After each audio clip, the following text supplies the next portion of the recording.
আমরা সকলেই জানি যে পরশ পাথর অনেক মূল্যবান পাথর।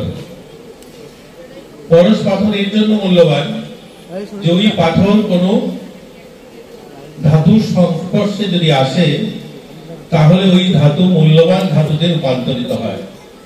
অর্থাৎ পরশ পাথরের সংস্পর্শে সেটা লোহাও নাকি সোনাতে রূপান্তরিত হয়ে যায়। এর জন্য পরশ পাথরকে অমূল্য পাথর বলা হয়। এরকমই আমাদের সুরঞ্জন অর্থাৎ স্টুডিও বিটসের যিনি পরিচালক, ওনার সংস্পর্শে কৈলাসহরে অনেক ছোট ছোট ছাত্রছাত্রী যারা এই সঙ্গীত জগতের সঙ্গে রয়েছে, তারা একটা বড় প্ল্যাটফর্ম তাদের জন্য প্রতি বছর এবং তাদের প্রতিভা উপস্থাপন করার জন্য এই প্ল্যাটফর্মটা দিয়ে থাকে। এবং সুরঞ্জনকে আমি ধন্যবাদ জানাবো।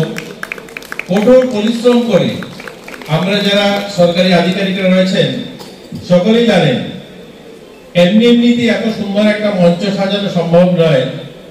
ওই ছেলেটা রোজ সকাল থেকে সন্ধ্যা অবধি অনেকগুলো সরকারি অনুষ্ঠানে নিজেকে তুলে ধরে এবং সেখানে তার পরিশ্রম, সেই পরিশ্রমের ফলস্বরূপ এত সুন্দর বছরে এক দুটা মঞ্চ সাজিয়ে দেয় আমাদের এই কৈলাসহরে ছোট ছোট যারা শিল্পীরা রয়েছে তাদের জন্য। তাই আমি তাকে ধন্যবাদ জানাবো। স্টুডিও বিটসের যারা অন্যান্য সদস্যরা রয়েছে সকলকে ধন্যবাদ জানাবো। এবং এই তার প্রয়াস যেন আমাদের জারি থাকে। আমরা ছোট্ট শহর হলেও কৈলাসহর সাংস্কৃতিক ভাবে আমরা অনেক উন্নত। আমাদের সরকার এবং আমাদের সরকারি আধিকারিকদেরও প্রয়াস রয়েছে কৈলাসহরকে সাজিয়ে তোলা।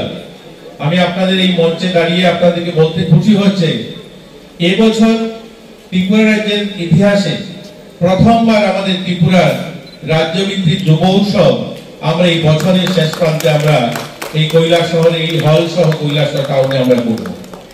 এটা প্রথমবার হবে ত্রিপুরা রাজ্যের রাজ্যভিত্তিক যুব উৎসব আমাদের কৈলাসহর হবে, এটা প্রথমবার হবে। আমরা প্রথমবার এবার করব আমরা ত্রিপুরার রাজ্যভিত্তিক বাউল উৎসব আমরা এই বছরের শেষ প্রান্তে আমাদের বাউল অ্যাসোসিয়েশন ত্রিপুরা রাজ্যে তাদের দ্বারা এই কৈলাসহরে 3 দিন ব্যাপী অনুষ্ঠান চলবে। আমরা বছরের শেষে এই সাংস্কৃতিক শহরকে আমরা উপহার দেব। আমাদের আগামী দিনেও আমাদের প্রয়াস রয়েছে এই শহরে সুন্দর সুন্দর কার্যক্রম করা।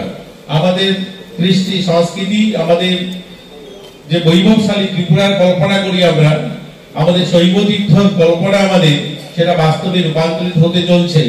এবারই প্রধানমন্ত্রীজি আমাদের ঊনকোটিকে স্বদেশ দর্শন 2 অর্থাৎ আমাদের মা ত্রিপুরেশ্বরী স্বদেশ দর্শন 1-এ যে কাজ হয়েছে 100 কোটি টাকারও বেশি, আমরা স্বদেশ দর্শন 2-তে সেই টাকা পাবো। এবং আমরা এই ধরনের ত্রিপুরেশ্বরীকে যেভাবে সাজিয়ে তোলা হয়েছে আমরা শৈব তীর্থকেও সাজিয়ে তুলবো। গোটা রাজ্যের মানুষ যেখানে এখানে আসে এবং আমাদের সাংস্কৃতিক শহর সেটা মানুষ যেন দেখে যায়, তার জন্য আমাদের প্রয়াস রয়েছে।